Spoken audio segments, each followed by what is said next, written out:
তো hey guys, আজকে ভাবছি পাউরুটি দিয়ে অল্প করে একটু হোমমেড চিকেন পিৎজা বানাবো। তো এখানে আমি তাই জন্য অনিয়ন্স আর টমেটোগুলো কাটতে বসেছি। তো এখানে দেখো চিকেনগুলোকে ভালো করে শ্রেড করে রেখেছি একটু টস করে। আর এখানে দেখো অনিয়ন। কি করছো? দাঁড়াও বাবু একটু বলি। ও চলে এসছে খাবে বলে। এখানে একটু অনিয়ন আর একটু টমেটোগুলোকে একটু চপ করে রেখেছি স্কোয়ার করে। তো এই মুহূর্তে আমাদের কাছে পিৎজা সস নেই, তাই জন্য মেয়ো আর টমেটো সস নিয়েই আমরা পিৎজার বেসটা বানাচ্ছি। এই যে আর্য বানাচ্ছে। এই যে আরো ভালো করে গোলাও, আরো ভালো করে গোলাও।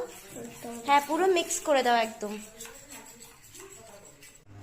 তো গাইস, পিৎজাগুলোকে মাইক্রোওয়েভের মধ্যে ঢুকিয়ে দিয়েছি 3 মিনিটের জন্য।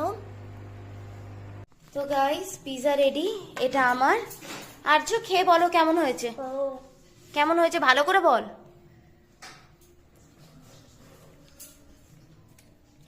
ভালো।